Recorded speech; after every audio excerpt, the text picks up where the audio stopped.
de Madagascar, pardon, et on revient tout de suite pour le deuxième round, Anita. Ladies and gentlemen, you're very welcome back. We are about to start the round 2 of our leadership debate, where we are witnessing and listening to 3 esteemed candidates, each vying for the chairperson position of the African Union Commission. Earlier on, we heard their thoughts on issues such as the African Continental Free Trade Area, and now we're moving into the second round. And if you're just joining us, we're beaming live from the Federal Democratic Republic of Ethiopia, Addis Ababa, to be specific. Et pour ouvrir le deuxième round, mesdames et messieurs, honorables assistances, nous allons également ouvrir une deuxième enveloppe pour découvrir la question qui a été préparée par le panel.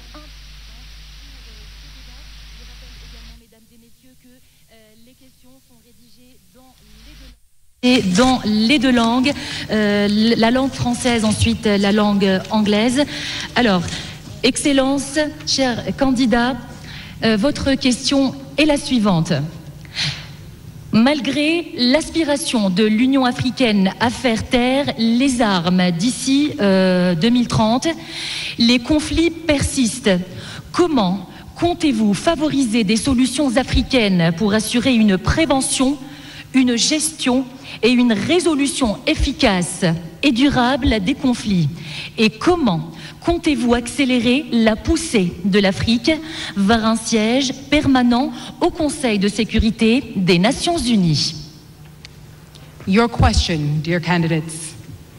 EU's aspiration to silence guns by 2020, conflicts persist. How will you foster African solutions to ensure effective and durable conflict prevention, management, and resolution?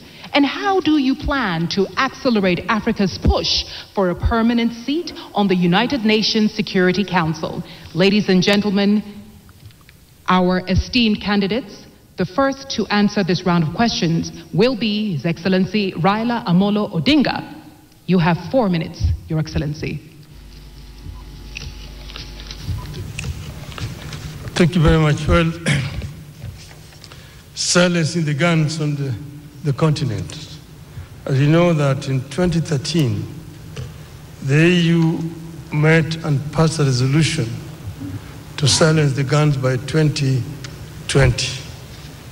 We are today in 2024, and the guns are not silent. They're very loud, roaring all over the continent. We need to address the causative factors of these conflicts. There are some which are conflict caused by poverty or deprivation. Some of them by conflict within the society, again, things like ethnicity and so on. Some of them are externally influenced or promoted. Some are religious and so on. So there's not a common factor. But what you need to do is to address the causative factors which could translate into these conflicts throughout the continent. And this is what I will do myself. First, as you know that our African countries are not at the same levels of development. Those which are more developed, like for example, in terms of governance, there are some areas where you have got exclusions of people, and as a result of this, there's some people move to use other means.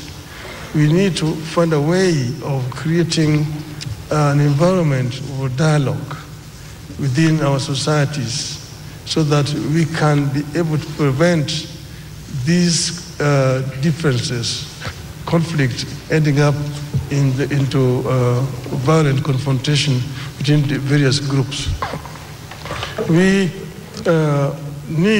don't need to put a time span, but I'm sure that it is possible to end these conflicts and stop the guns by 2035, in my view. The other one is the issue of Africa's representation on the Security Council. This is something that's been long overdue. As you know, that the UN was formed at a time when most parts of Africa were colonies. And that's why the UN structure as today does not deal with the realities of the world today. And the situation where you have 5 countries sitting in the Security Council with veto powers, and Africa is not represented, a continent with 1.4 billion people, is not tenable and it's not accessible. And that's why I'm not going to talk about Africa's representation, but we're going to insist that Africa must get 2 permanent seats in the UN Security Council. This is only fair, because we are a continent of 55 sovereign nations. We cannot be excluded when Europe has got 3 permanent representations on the Security Council. Permanent representation with the veto powers is a must for Africa. And this I'm going to insist when I'm elected, if the heads of state of Africa sees fit that I should lead this.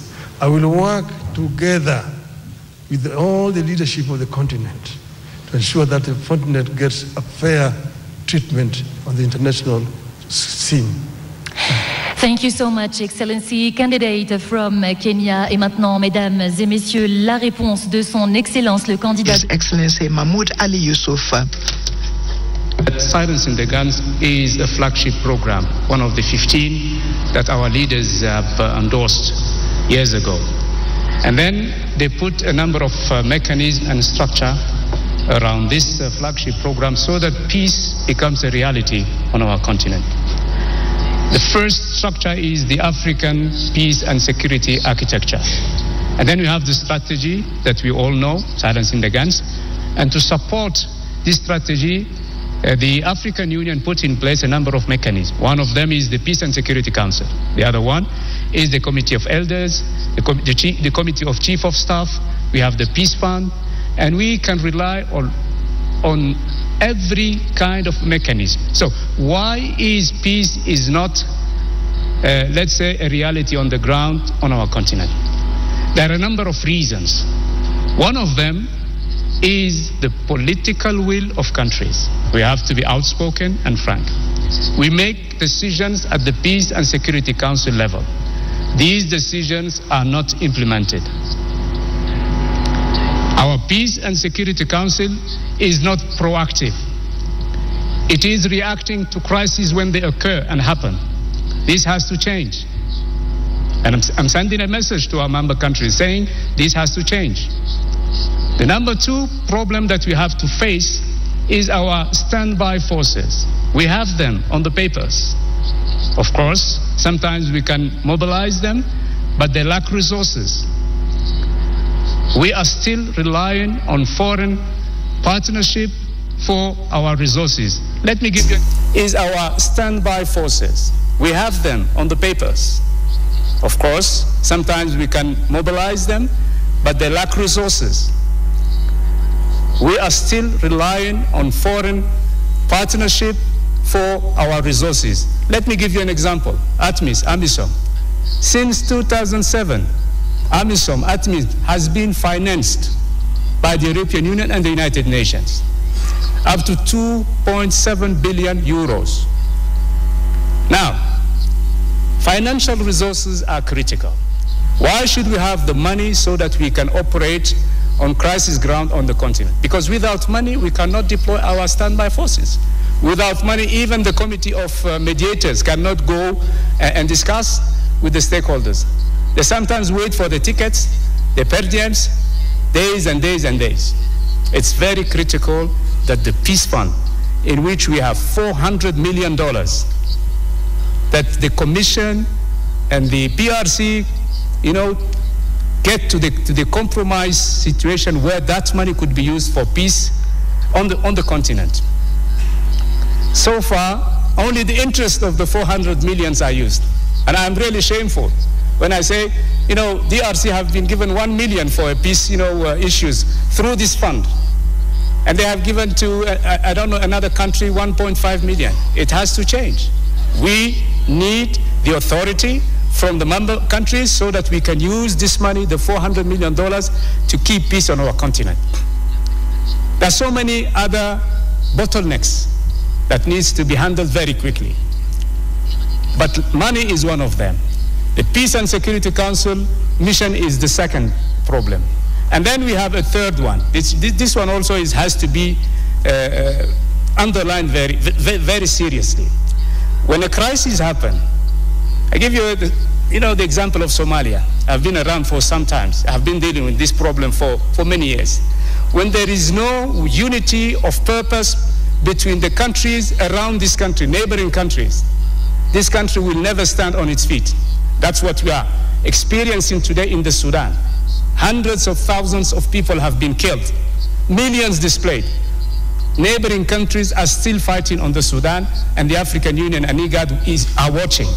Sorry, sir, your time is up. Okay, sorry, because I can talk hours about this issue. No problem, sir. Thank you so much. Respond to the question. Your Excellency, the floor is yours. Silencing the guns and issues relating to peace and security in general actually are due to so many things. It's not like turning on a switch or switching it off, not on and off a switch. No, there are several factors that have to be taken into consideration, and that is the reason why the African continent and the African Union have been challenges to silence the guns. But we have to resolve our conflicts peacefully, and this is one of the principles of the African Union, just like the principle of non-interference. So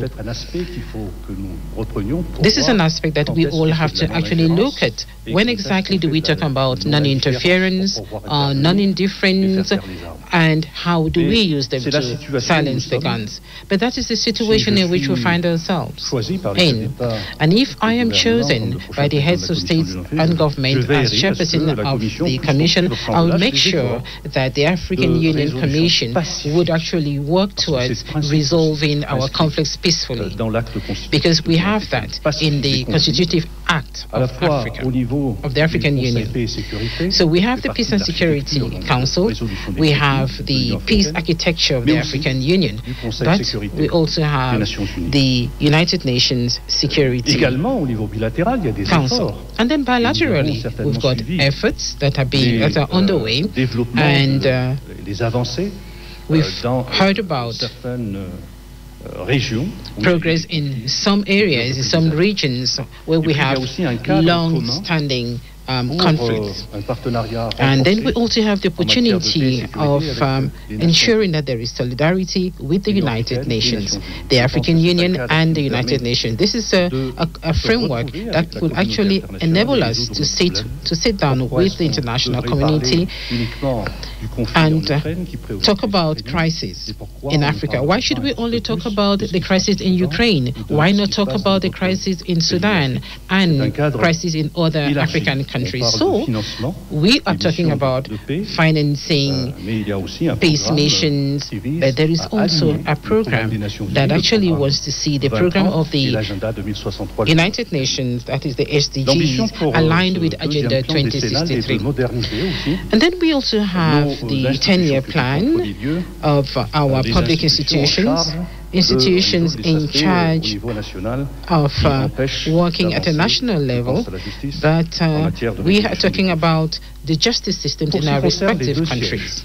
Now, concerning the two permanent seats on the United Nations Security Council, I think here in Africa we all know the importance and the urgency of having these two seats, and we have to seize this opportunity because we are actually at the end of 2024, and so we have to act very fast in 2025, and this should be the mantra of the African Union in 2025, and so of course we have to make sure that we can actually speak with one voice on the choice of who will represent Africa on the United Nations Security Council. It's not going to be easy. It will be up to the heads of states to decide who will be the continent's representative.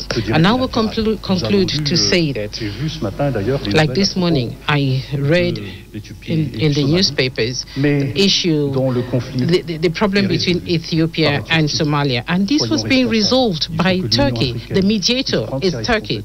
Let us be responsible. Let us be serious. The African Union should be that person doing the mediation. Thank you. Thank you very much. Au candidat de Madagascar, mesdames.